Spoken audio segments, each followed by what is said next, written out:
Hello there, my friend wanted me to film this for him.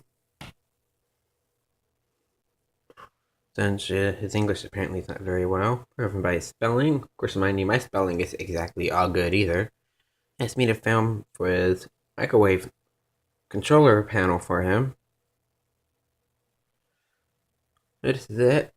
About 1981 to 1985. Just from looking at it, what I can guess. He said it's from 1981, but who knows? Yeah. Has it on the wall as a clock. This one over here is mine. This one came from a microwave oven, not one of the smaller ones, but one of the bigger ones that you'd use for hours on and to cook chicken and stuff. I mounted it on the wall and used it as a clock, and I just have his wired up to the same main terminal strip over here. It's a EMI filter can. I'll talk about this one later though, in one of my own videos. Anyways, he's the one who's been making the music videos lately. If you've looked at my channel and found him, he's been making them. Don't know how I get the timing so decent. Oh, enough babbling about that. Let's talk about the buttons on here. Very basic. None of this fancy rubbish that this one has. Nope. You just have defrost power, clock, timer. You have your number pad, your start and cancel. Can't get more simpler than this. Go ahead and turn off the strip. So I don't electrocute myself. Well, I think if it's a clock panel for him. He messaged me about it. His microwave clock panel. Let's go ahead and remove it. Let's see what we have. This is the back.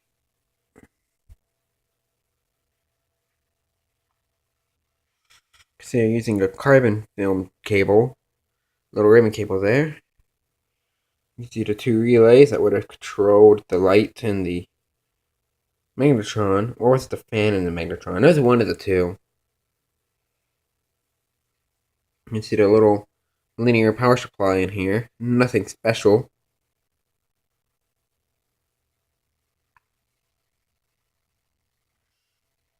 See a ground wire that's not, there's no ground connection. Dangerous, but whatever. You can see the little piezoelectric can.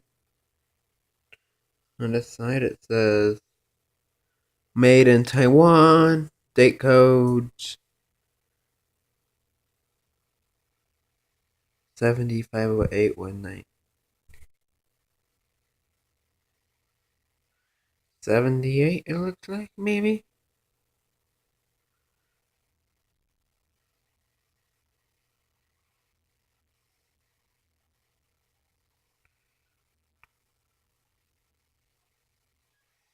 No.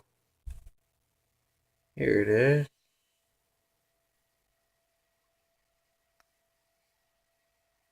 7058. 7th month, 5th day,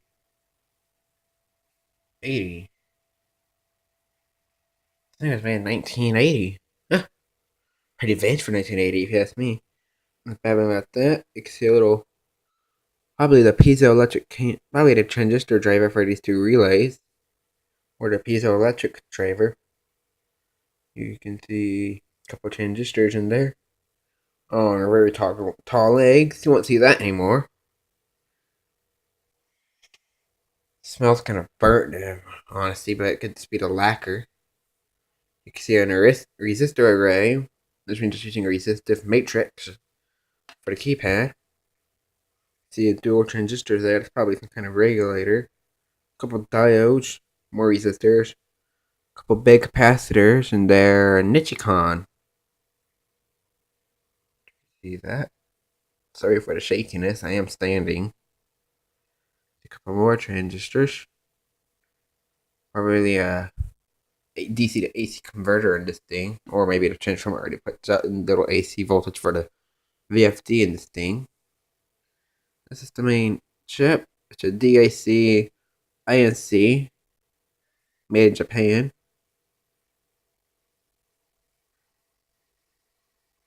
So yeah, he just kind of chopped off the wires and then had me wire it up. But whatever works for him. You know what? Let's make this a combination video. Let me put this thing up here. And let's take a look at mine. This thing is a quote unquote one touch microwave oven. Kind of an odd name if you ask me, but whatever. Mine has a similar circuit. I'm not sure if you'll be able to see that.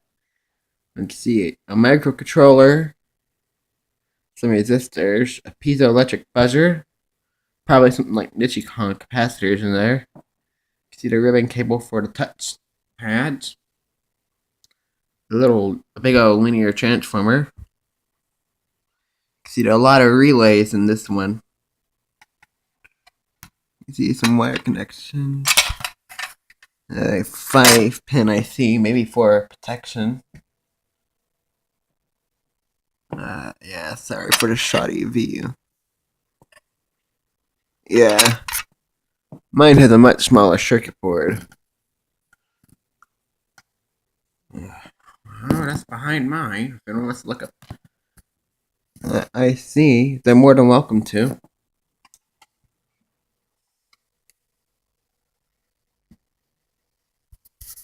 And with the mains IC can out of the way. Make sure no little stragglers are touching places they're not supposed to be. Nope. Oh, that's the two microwave panels, mine and his.